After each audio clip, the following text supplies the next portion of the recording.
Hello friends, welcome to my channel. இன்னைக்கு நம்ம மொச்சக்கொட்டை கத்திரிக்காய் காரக்குழம்பு எப்படி செய்யறதுன்னு பார்க்கலாம். அதுக்கு முன்ன இந்த சேனலை சப்ஸ்கிரைப் பண்ணுங்க, பக்கத்துல இருக்க பெல் ஐகான் அழுத்துங்க. ஃபுல் வீடியோ பாருங்க.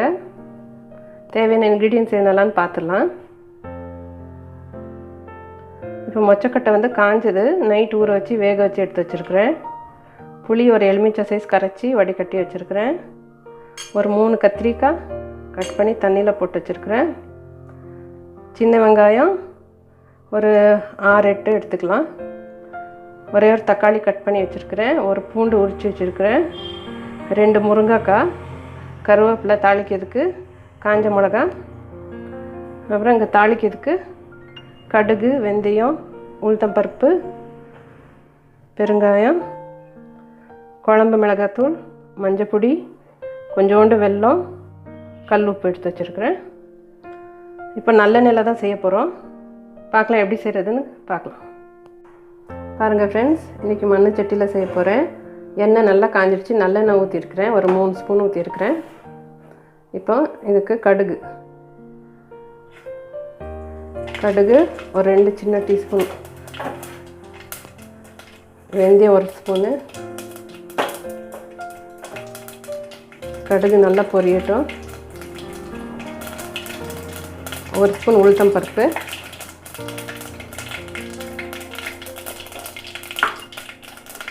கடுகு நல்லா பொரியணும்.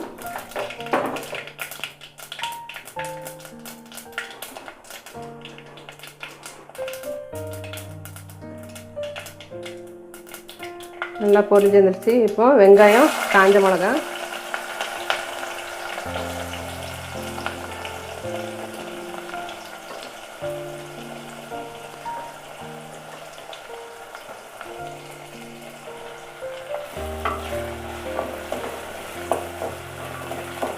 நாங்கள் ஒரு பெரிய வெங்காயம் 3 சின்ன வெங்காயம் மிக்ஸ் பண்ணி போட்டிருக்கேன்.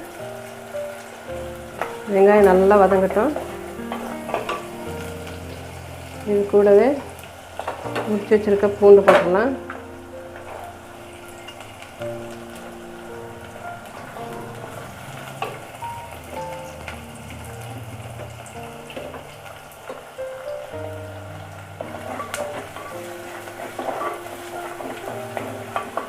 வெங்காயம் வதங்கட்டும்.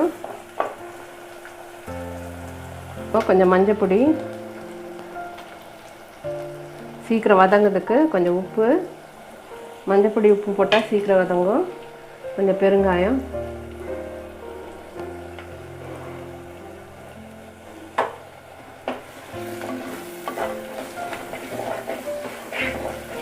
வெங்காயம் நல்லா வதங்கணும்.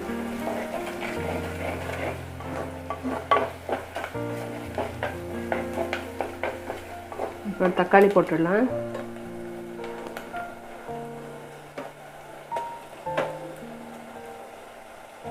தக்காளி, கருவேப்பிலை இதெல்லாம் நல்லா மசிஞ்சு வதங்கணும். ஒரு 5 நிமிஷம் ஆகும். 5 நிமிஷம் விட்டு பார்க்கலாம்.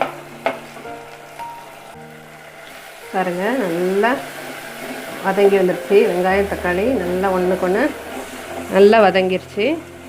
இப்போ நம்ம இந்த குழம்பு தூளெல்லாம் போட்டுடலாம். ஃப்ளேம் கொஞ்சம் கம்மி வச்சுக்கோங்க. நம்ம எடுத்து வச்சுருக்கிற குழம்பு மிளகாய்த்தூள், மஞ்சத்தூள், உப்பு எல்லாம் போட்டுடலாம்.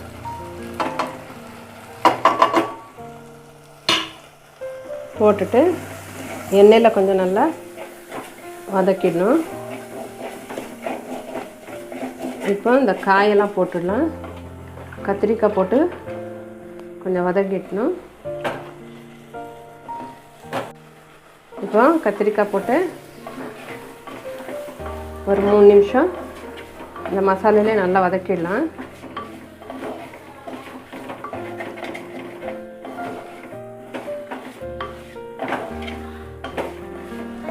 இப்போ இது கூட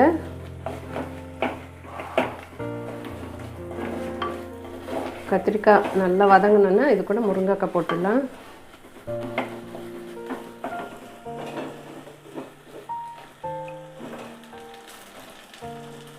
முருங்கைக்காய் வேக வச்ச மொச்சை கொட்டை போட்டு நல்லா வதக்கலாம்.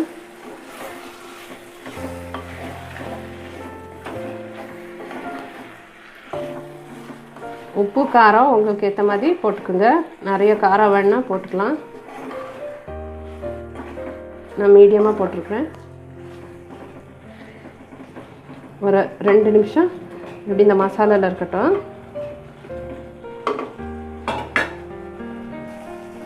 பாருங்கள், எல்லாம் நல்லா மிக்ஸ் ஆகி வந்துடுச்சு மசாலாலாம். இப்போ நம்ம புளி தண்ணி ஊற்றிடலாம்.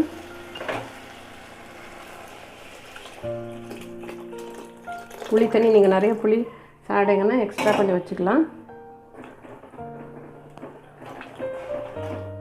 புளி தண்ணி ஊற்றியாச்சு.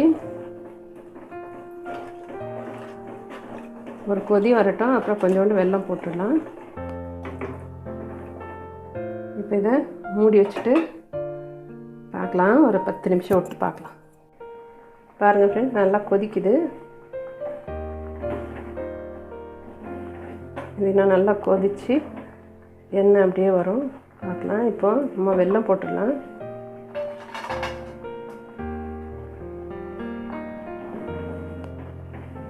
வெல்லம் ஆப்ஷனலு, வேணால் போட்டுக்கலாம். இப்போ மூடி வச்சுட்டு இன்னொரு 10 நிமிஷம் விட்டு பார்க்கலாம். 10-15 நிமிஷம் விட்டு பார்க்கலாம். பாருங்க ஃப்ரெண்ட்ஸ், ஒரு 15 to 20 மினிட்ஸ் ஆயிடுச்சு.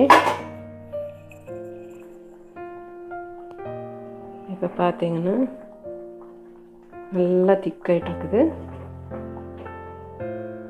காயெல்லாம் வெந்துருச்சு. நல்லா திக் கன்சிஸ்டன்சி வந்துருச்சு. இப்போ நம்ம அடுப்பை நிறுத்திடலாம். நிறுத்திட்டு சர்வ் பண்ணலாம். காரம் சால்ட்டு உங்களுக்கு எவ்வளோ வேணுமோ அவ்வளோ சேர்த்துக்கலாம். காரப்பொடி சால்ட்டு. இப்போ சர்வ் பண்ணிட்டு பார்க்கலாம். அடுப்பை நிறுத்திடலாம். பாருங்கள் ஃப்ரெண்ட்ஸ், ரெடி ஆகிடுச்சு. இப்போ காரக்குழம்புக்கு கூட்டு தான் செட்டு. ஸோ நான் இன்றைக்கி பீர்க்கங்காய் கூட்டு செஞ்சு வச்சுருக்கிறேன். இதை ட்ரை பண்ணி பார்த்துட்டு எப்படி இருந்துச்சுன்னு சொல்லுங்கள். மறக்காமல் இந்த சேனலை சப்ஸ்கிரைப் பண்ணுங்கள். பக்கத்தில் இருக்க பெல் ஐக்கன் அழுத்துங்க. அடுத்து வர வீடியோஸ் எல்லாம் உங்களுக்கு நோட்டிஃபிகேஷன் வரும். லைக் பண்ணுங்கள், ஷேர் பண்ணுங்கள். தேங்க்யூ ஃபார் வாட்சிங்.